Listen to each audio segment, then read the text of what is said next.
رسول پاک صلی اللہ علیہ وسلم احساس والے نبی ہیں، اور احساس حضور نے امت کا کیا، احساس والی زندگی گزاری، ہر لمحہ محبوب پریشان رہے۔ یہ تھوڑا عرصہ پہلے ڈاکٹر ہارون صاحب مسلمان ہوئے ہیں، اور ابھی انہوں نے 2-3 کتابوں کا انگریزی میں ترجمہ کیا ہے، اور بھی کچھ کتابوں پہ وہ کام کر رہے ہیں۔ ہالینڈ کے رہنے والے ڈاکٹر صاحب ہیں۔ توجہ ہے میری بات پر آپ عزیزوں؟ ڈاکٹر صاحب کہتے ہیں کہ میں نے یہ سنا تھا کہ مسلمان دہشت گرد ہیں، یہ بم بلاسٹ کرتے ہیں۔ تو میں جہاں لفظ اسلام آتا تھا وہاں سے میں تھوڑا بچ جاتا تھا، پیچھے ہٹ جاتا تھا، لیکن میرے مزاج کے اندر یہ بات شامل تھی کہ میرے اندر اللہ نے بڑا انسانیت کا جذبہ رکھا ہوا تھا۔ تو میں ایک تنظیم قائم کر رہا تھا، میرا خیال تھا کہ ایک ایسی جماعت بناؤں کہ جو پوری دنیا کے اندر اسلام، توجہ ہے میرے عزیزوں کی، کہتے میرا خیال تھا ایسی جماعت قائم کروں کہ جو پوری دنیا میں لوگوں کی خدمت کرے، اور بغیر امتیاز کے کرے، اسلام والوں کی بھی اور غیر مسلموں کی بھی۔ لیکن مجھے بڑا دھچکا رہتا تھا کہ مسلمان سخت گیر قوم ہے۔ میں نے بہت ساری جماعتوں کا منشور اور دستور منگایا، اور میں نے کہا میں اپنی جماعت کا دستور لکھوں گا تو پہلے ذرا سارا میں مطالعہ کر لوں۔ ڈاکٹروں کا ٹیبل ہوتا ہے، اس کے اوپر شیشہ لگا ہوتا ہے، نیچے وہ جو چیز ضروری ہوتی ہے وہ رکھ لیتے۔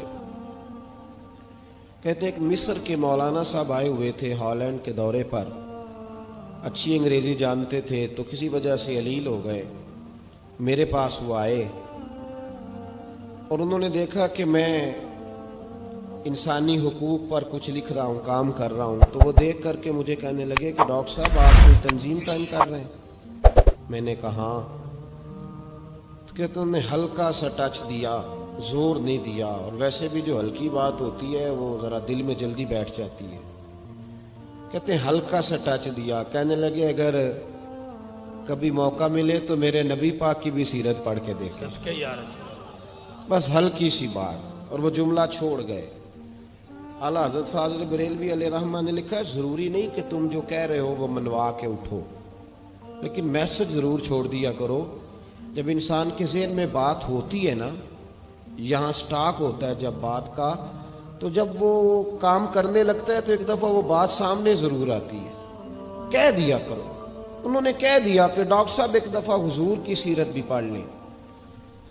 کہتے ہیں میرے ذہن میں بات بیٹھ گئی، مصروف آدمی تھا، زیادہ تو نہیں میں مطالعہ کر سکتا تھا، لیکن میں ایک دن 10 منٹ گھر میں ملے تھے تو میں کمپیوٹر پہ بیٹھا، اور میں نے کہا کہ انگریزی میں جو کتابیں حضور سید عالم صلی اللہ علیہ وسلم کی سیرت کی ہیں ان کو ذرا دیکھتا ہوں۔ تو فرماتے ہیں کہ میں نے نیٹ پہ سرچ کیا، پہلی حدیث آئی اور میں کلمہ پڑھ کے مسلمان ہو گیا۔ حدیث کہاں ہے؟ سبل الہدی والرشاد میں بھی ہے، کنز المال میں بھی ہے، مسند احمد میں بھی ہے، ابن اسحاق میں بھی ہے، ابن اشام میں بھی ہے، اور شاید سیرت کی تمام کتابوں میں آپ کو روایت مل جائے۔ نبی پاک صلی اللہ تعالی علیہ وسلم کی حدیث اور روایت کرتے ہیں حضرت سلمان فارسی رضی اللہ تعالیٰ عنہ، اور ساتھ ہیں سیدنا بلال حبشی رضی اللہ تعالیٰ عنہ۔ فرماتے ہیں ہم گھر سے نکلے، حضور نے فرمایا ذرا جلدی چلو ایک ضروری کام ہے۔ فرماتے ہیں بڑی تیزی کے ساتھ آج روٹین سے ہٹ کر محبوب نے تیز تیز قدم مبارک اٹھائے، تیز تیز، اور فرماتے ہیں ایک گلی ہم نے کراس کی، دوسری گلی میں جو پہنچے تو پھٹے پرانے کپڑے، سادی سی بیوی، اور حالت بتاتی تھی کہ بیچاری کسی غریب گھر کی ہے۔ وہ سڑک پہ کھڑی تھی اور رو رہی تھی۔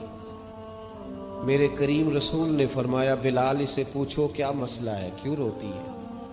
تو حضرت سلمان عرض کرتے ہیں میں نے کہا حضور میں پوچھ لیتا ہوں، آپ جائیے، کام بڑا ضروری ہے جو نکلیں، میں معلومات کرتا ہوں۔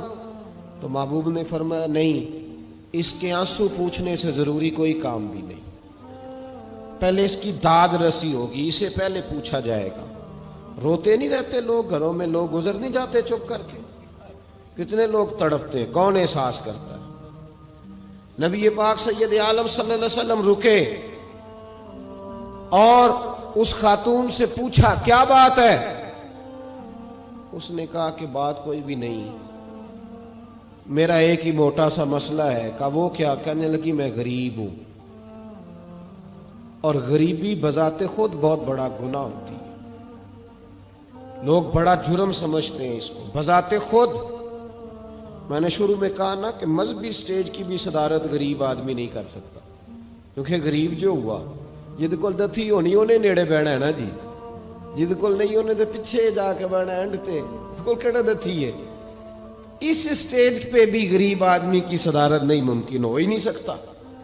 میرے رسول پاک سید عالم صلی اللہ تعالی علیہ وآلہ وسلم نے فرمایا پہلے اس سے پوچھو کیا مسئلہ ہے۔ وہ کہنے لگی میں غریب ہوں، بوڑھی ہو گئی ہوں، ساری زندگی غلامی میں گزاری ہے، تیل لینے آئی تھی 5 دینار کا، بوتل میں تیل بھروایا ہے، اور اب بوڑھی ہوں نا تو کمر درد کرتی ہے، پیر پیچھے موڑا ہے تو میں گری ہوں، تیل زمین پی گئی ہے، اب زمین تو واپس نہیں کرتی، لیکن واپس جاؤں گی تو ایک یہودی عورت کی ملازمہ ہوں، وہ درے سے مارے گی، کھال ادھیڑ دے گی، میں بڑی پریشان ہوں، اب نہیں مار کھائی جاتی، ہڈیاں بوڑھی ہیں، قربان جاؤں۔ حضرت بلال کو حضور نے حکم دیا، فرمایا دوڑ کے گھر جا 5 دینار لا۔ فرماتے ہیں 5 دینار لائے، تیل خرید کے دیا، وہ پھر رونے لگی۔ فرمایا آپ کیوں روتی ہے؟ اس نے کہا بتایا نا غریب ہوں، غریب کا جرم کوئی نہیں ہوتا، لیکن پیس دیا جاتا ہے، پھر بھی مار تو اب بھی پڑے گی، اب کیوں پڑے گی؟ تو عرض کرنے لگی محبوبہ مار اس لیے پڑے گی کہ دیر سے کیوں آئی ہے۔ تو میرے کریم رسول اور وہ بی بی حضور ابھی آئے ہیں مدینہ طیبہ، امام یوسف صالحی فرماتے ہیں ابھی آئے تھے حضور، سبل الہدی والرشاد کے مصنف کہتے ہیں ابھی آئے تھے نبی پاک، وہ جانتی بھی نہیں تھی۔ تو سید عالم صلی اللہ تعالی علیہ وسلم نے فرمایا اچھا مار پڑے گی؟ کہا ہاں۔ او بھائی کونسلر جو کل آپ کو کہہ رہا تھا نا میں آپ کا خادم ہوں، کونسلر بے گناہ، بلکہ ہمارے ایس ایچ او صاحب اگر چودھری پہ پرچہ آ جائے تو اس کو ٹیلی فون کر کے پوچھتے ہیں صاحب جی تہاڈے خلاف درخواست آئی ہے، کی کرنا ہے؟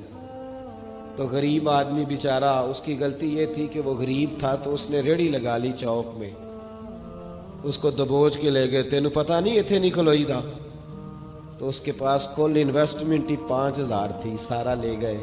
پھر وہ کونسلر صاحب کے پاس چلا گیا ہے، سر میرے نال چلے آجے ذرا میں تھانے جانا ہے۔ انہوں نے کہا گڈی کرائی آ، پیسے ہیں نہیں ایویں تھانے جائی دا ہے۔ اب وہ گاڑی لایا ہے، پتہ نہیں کہاں سے لایا ہے، تھانے پہنچا ہے، اور یہ ہے ہمارا حال کہ وہ ایس ایچ او بھی بیٹھا ہے کرسی پہ اور کونسلر بھی کرسی پہ بیٹھا اور وہ غریب پیروں میں بیٹھا ہے اور ہاتھ باندھ کے کہہ رہا میری ریڑھی دے چھڈو، میریاں 4 تیاں نے تو میں شامی کھانا کھڑنا ہے۔ کدھر گیا امت کا وہ ذوق؟ ساری زندگی نعتیں سننے والوں بتاؤ تو صحیح نعت نے تاثیر کیا دی ہے روح کو؟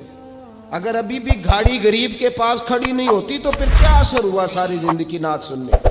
میرے مصطفیٰ کریم سید عالم صلی اللہ تعالی علیہ وسلم نے فرمایا اس خاتون سے یہاں کونسلر ساتھ نہیں جاتا، کہتا ہے کر دیا ٹیلی فون، سویرے 9 بجے پہنچ جانا۔ پر کائنات کی سب سے معزز شخصیت حضرت سیدنا بلال حبشی رضی اللہ تعالیٰ عنہ فرماتے ہیں میرے نبی پاک نے فرمایا بی بی چل میں تیرے ساتھ چلتا ہوں، گویا اللہ کی ساری رحمتیں اس کے ساتھ ساتھ چلنے لگی۔